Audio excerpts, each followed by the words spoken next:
মানে আপনি যদি মনে করেন টাকা পয়সা না থাকা মানে হচ্ছে আমি অনেক বড় আল্লাহওয়ালা, ফকির মানে আল্লাহওয়ালা, মিসকিন মানে হচ্ছে আল্লাহওয়ালা। নো, কাদাল ফাকরু ইয়াকুনা কুফরান, দারিদ্র মানুষকে কাফের বানিয়ে দেয়। টাকা কম থাকলে মানুষের মধ্যে কি ঢুকে? কুফরি ঢুকে। বাংলাদেশের প্রেক্ষাপটে আপনি দেখবেন সবচেয়ে বেশি নামাজি কি রিক্সাওয়ালার আর কাজের বুয়ারা, আর যারা ইয়েতে থাকে ওই যে বস্তি থাকে তারা সবচেয়ে বড় আল্লাহওয়ালা। আপনার কথা বুঝেন না মনে হয় আমার, কিন্তু কোনো আওয়াজই তো নেই আপনাদের। ঘটনা কি? সব ক্লান্ত হয়ে গেছেন নাকি?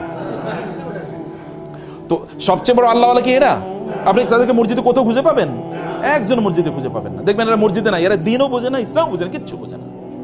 তার মানে দারিদ্র মানুষকে কাফের বানিয়ে দেয়। দারিদ্রের কারণে সে ইসলাম বুঝতেই পারে না। দারিদ্র থাকলে মানুষ আল্লাহর ইবাদত করতে পারে না। সে কারণে দারিদ্রের সাথে ফাইট করতে হবে আপনাকে। আলী রাদিয়াল্লাহু বলেছেন, দারিদ্র যদি কোনো মানুষের নাম হইতো তাহলে ওই লোকের আমি জবাই করে ফেলতাম। দারিদ্র যদি কোনো মানুষের নাম, তো পভার্টি যদি কোনো মানুষের নাম, তাহলে আমি ওর হত্যা করে ফেলতাম, যে ওর পাশে থাকা উচিত না, কারণ ও থাকলেই মানুষ কষ্ট পাবে। অথবা এই কারণে আমি তাকে হত্যা করে ফেলতাম। লাউ কানাল ফাকরু রাজুলান লাকাতালতুহু, যদি দারিদ্র কোনো ব্যক্তির নাম হতো তাহলে ওই লোকের দায়কে আমি হত্যা করে ফেলতাম। কেবল আপনি বলবেন যে মানে আল্লাহওয়ালা হুজুর মানে হচ্ছে কি পিছন দিক থেকে জামাটা মানে জীবনে কোনোদিন আয়রন করেন না, এরকম উঠতে উঠতে একেবারে কোমর পর্যন্ত উঠে গেছে আপনার মাঝে এরকম। অথবা তিনি পান খেতে খেতে এরকম পড়তে পড়তে জামার মধ্যে গিয়ে পানের ছিপি পড়েছে, বা আপনার কি বলে এটাকে রস পড়েছে, এখন এখানে জামাতের রস দেখা যায়। অথবা তিনি ভিক্ষা করবেন যে আল্লাহুম্মা সাল্লি আলা মুহাম্মদ, আমার একটু টাকা পয়সা দেন। আপনারা মনে করছেন যে একজন আল্লাহওয়ালা দিনদার মানুষ ভিক্ষু? দিনদার মানুষ হচ্ছে কি তিনি একেবারে দুনিয়ার মধ্যে তার কোনো মানে দুনিয়ার সাথে কোনো সংস্পর্শ নাই। আমরা মনে করি জোহদ মানে যে লোকটা খুবই আল্লাহওয়ালা, মানে তার দুনিয়ার প্রতি কোনো ভালোবাসা নেই। এ লোক আল্লাহওয়ালা না, কেবল স্যার আল্লাহওয়ালা, আল্লাহরই বুঝে নেই, মানে আল্লাহর দিনই বুঝে নেই। আল্লাহ দিন বুঝে মানে হচ্ছে আল্লাহ রাসূল সাল্লাল্লাহু আলাইহি ওয়াসাল্লামের চেয়ে স্মার্ট কে ছিল? স্মার্ট ম্যান মানে স্মার্ট প্রফেট, এর চেয়ে স্মার্ট কেউ ছিল না। রাসূল সাল্লাল্লাহু তিনি সম্পদের কি মালিক ছিলেন না? অবশ্যই ছিলেন সম্পদের মালিক। আপনি খাদিজাতুল কুবরা রাদিয়াল্লাহু তাআলা আনহা, তিনি যখন রাসূল সাল্লাল্লাহু আলাইহি ওয়াসাল্লামকে বিয়ে করেন, খাদিজাতুল কুবরা তো মিলিয়ন অফ তার টাকা ছিল, টাকা কই? এগুলো সব তিনি রাসূল সাল্লাল্লাহু আলাইহি ওয়াসাল্লামকে দিয়ে দিয়েছেন। তিনি কি কাজে খরচ করেছেন that is a different issue, কিন্তু তিনি ফকির ছিলেন না, গরিব ছিলেন না, সেটা তিনি ছিলেন না। তার সম্পদ ছিল। জিবরিল এসে বললেন আমি এই উহুদ পাহাড়কে আপনার জন্য স্বর্ণে রূপান্তরিত করে দেই। তিনি বলছেন না, দরকার নাই, না দরকার নাই। রাসূলুল্লাহ সাল্লাল্লাহু আলাইহি ওয়াসাল্লাম, আপনি মুসলিমদের যদি উম্মার দিকে যদি তাকান, 10 জন যারা আশারে মুবাশশারা মানে জান্নাতের সুসংবাদ প্রাপ্ত সাহাবী 10 জন, এর মধ্যে 9 জনই ছিল ব্যবসায়ী। কয়জন ছিল ব্যবসায়ী? 9 জনই ছিল ব্যবসায়ী। এই উম্মার সবচেয়ে বড় ব্যক্তির নাম কি বলেন তো? রাসূল সাল্লাল্লাহু আলাইহি ওয়াসাল্লামের পরে আবু বকর রাদিয়াল্লাহু তাআলা কত বড় ব্যবসায়ী ছিলেন, কি পরিমাণ কৃতদাসকে মুক্ত করে দিয়েছেন তিনি তার টাকা দিয়ে কিনে। এই উম্মার 2 নম্বর ব্যক্তি হচ্ছেন ওমর রাদিয়াল্লাহু তাআলা, ব্যবসায়ী ছিলেন। এই উম্মার 3য় সবচেয়ে বড় ব্যক্তির নাম কি? ওসমান রাদিয়াল্লাহু তাআলা। সবচেয়ে নামই তো ওসমান গনি, মানে ওসমান ধনী, ওসমান দা রিচ, নামের অর্থ ওসমান দা রিচ। এইরকম মানুষে তিনি তারা ছিলেন। এবং এদের দিন প্রচারের ক্ষেত্রে 3 জন ব্যক্তির অবদান যদি সবচেয়ে বেশি হয়, একজন হচ্ছে খাদিজাতুল কুবরা রাদিয়াল্লাহু তাআলা, কারণ তার সম্পদ সব দিন প্রচারের জন্য কাজে লেগেছে। আরেকজন আবু বকর রাদিয়াল্লাহু তাআলা, দিন প্রচারে তার সম্পদ সবচেয়ে বেশি কাজে লেগেছে। আরেকজন ওসমান রাদিয়াল্লাহু, দিন প্রচারে তার সম্পদ সবচেয়ে বেশি কাজে লেগেছে। আরেকজন ব্যক্তির নাম বলতে হবে, তার নাম হচ্ছে আব্দুর রহমান ইবনে আউফ রাদিয়াল্লাহু তাআলা, সবচেয়ে বড় ধনী মদিনার। মক্কা থেকে গিয়েছেন কিন্তু ব্যবসায়ী, মদিনায় গিয়েছেন কিছুই তার নাই। একজন এর সাথে তার বন্ধুত্ব করে দেওয়া হয়েছে।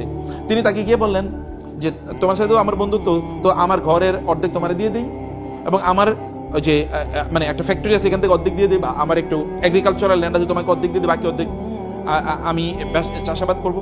বলে না, তোমার ঘরও আমার দরকার নাই, তোমার ল্যান্ডও আমার দরকার, তুমি একটু বাজার আমার দেখা দাও, বাজারে কোন দিকে? তারা নিয়ে গেলেন বাজারে। বাজারে যাওয়ার পরে তিনি অন ক্রেডিট জিনিস নিলেন। অন ক্রেডিট মানে ওই যে লোকেরা তো দোকান বসে তারা বিক্রি করতে, তিনি বলছেন ভাই তোমার জিনিসগুলো আমারে দাও, আমি বেচে তোমার টাকা দিই। কত করে দিতে হবে বলো? বলে এত এত করে। এবার তিনি এগুলো নিয়ে আসলেন, ফেরি করে বেচতেছেন, ওই বাজারে তিনি বিক্রি করছেন। বাজারে ফেরি করে বিক্রি করে উনি এক জায়গায় বসে থাকতো, উনি ফেরি করে বিক্রি করতেছেন। আপনি ওইখানে দোকানে গিয়ে এটা পাওয়ার আগে আপনি ওই রাস্তায় পেয়ে গেছেন, তখন আপনি তার কাছ থেকে গিয়ে নিলেন। নিচে হচ্ছে 10 টাকার জিনিস, বেচতে হচ্ছে 20 টাকা, আর কয় টাকা লাভ হয়েছে তার? 10 টাকা। এই যে পুঁজি তৈরি হয়ে গেল। এরপরে মদিনা তিনি 1 নম্বর ব্যক্তিতে পরিণত, 1 নম্বর ধনী তিনি। অথচ শুরু করছেন কি দিয়ে? জিরো দিয়ে, আইডিয়া তিনি ব্যবসা করেছেন। এবং তিনি জান্নাতের সুসংবাদ প্রাপ্ত সাহাবী। মানে আপনি যদি মনে করেন টাকা পয়সা না থাকা মানে হচ্ছে আমি অনেক বড় আল্লাহওয়ালা, ফকির মানে আল্লাহওয়ালা, মিসকিন মানে হচ্ছে আল্লাহওয়ালা। নো, কাদাল ফাকরু ইয়াকুনা কুফরান, দারিদ্র মানুষকে কাফের বানিয়ে দেয়। টাকা কম থাকলে মানুষের মধ্যে কি ঢুকে? কুফরি ঢুকে। বাংলাদেশের প্রেক্ষাপটে আপনি দেখবেন সবচেয়ে বেশি নামাজি কি রিক্সাওয়ালার আর কাজের বুয়ারা, আর যারা ইয়েতে থাকে ওই যে বস্তি থাকে তারা সবচেয়ে বড় আল্লাহওয়ালা। আপনার কথা বুঝেন না মনে হয় আমার, কিন্তু কোনো আওয়াজই তো নেই আপনাদের। ঘটনা কি? সব ক্লান্ত হয়ে গেছেন নাকি? তো সবচেয়ে বড় আল্লাহওয়ালা কি এরা? আপনি তাদেরকে মসজিদে কোথাও খুঁজে পাবেন? একজন মসজিদে খুঁজে পাবেন না। দেখবেন এরা মসজিদে না, এরা দিনও বোঝে না, ইসলাম বোঝে না, কিচ্ছু বোঝে না। তার মানে দারিদ্র মানুষকে কাফরে বানিয়ে দেয়। দারিদ্রের কারণে সে ইসলাম বুঝতেই পারে না। দারিদ্র থাকলে মানুষ আল্লাহর ইবাদত করতে পারে না।